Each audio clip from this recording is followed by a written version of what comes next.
সবাইকে প্রীতি, শুভেচ্ছা, ভালোবাসা এবং শ্রদ্ধা জানিয়ে নিবেদন করছি আমার স্বরচিত কবিতা মহাবীর জয়ন্তীর গুরুত্ব।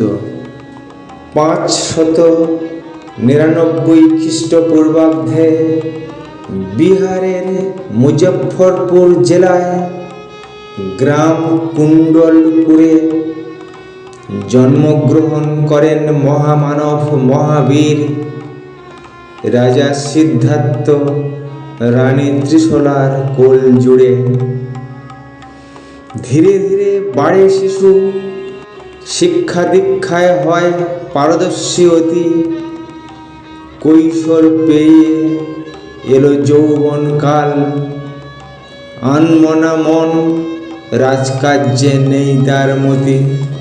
পিতা মাতা মিলে দিলেন বিবাহ, পাত্রী যশোদা বড়ই গুণবতী। জন্মিল এক সুন্দরী কন্যা প্রিয়দর্শনা, মহাবীরের তবু নেই সংসারে মতি। মাত্র 30 বছর বয়সে ত্যাজিয়া সংসার, আধ্যাত্মিক পথে করলেন গমন। রাজমুকুট রাজভোগ করে বর্জন, তপস্বী হয়ে স্বেচ্ছায় গেলেন নির্বাসন। 12 বছর ধরে করলেন কঠোর তপস্যা, অনাহার অনিদ্রা কঠিন কৃচ্ছ সাধন কত। কেবল জ্ঞান বা সর্বজ্ঞতা করে অর্জন, ঋষি বর্ধমান নামে জগতে হলেন খ্যাত। মহাবীর প্রতিষ্ঠা করলেন এক সনাতন ধর্ম, যা জৈন ধর্ম নামে জগতে খ্যাত। যে ধর্মের মূল লক্ষ্য হল বিশ্ব শান্তি, মানুষে মানুষে সম্প্রীতি, সৌভ্রাতৃত্ব,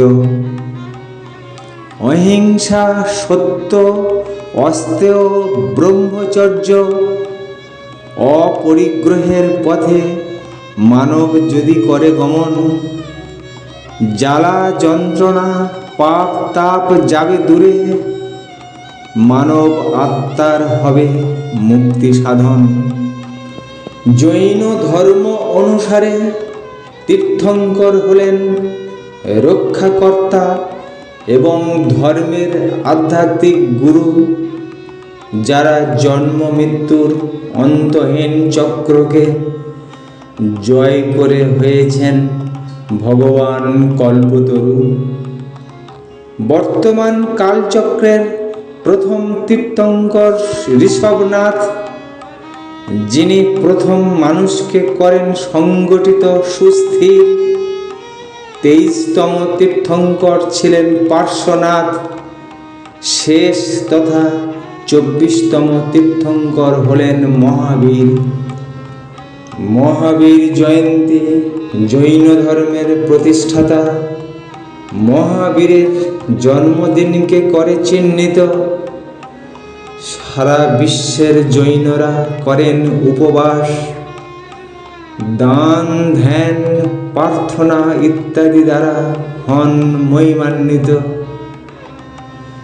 কবিতাটি ভালো লাগলে লাইক, কমেন্ট, শেয়ার এবং চ্যানেলটি সাবস্ক্রাইব করে পাশে থাকার অনুরোধ রইল। নমস্কার।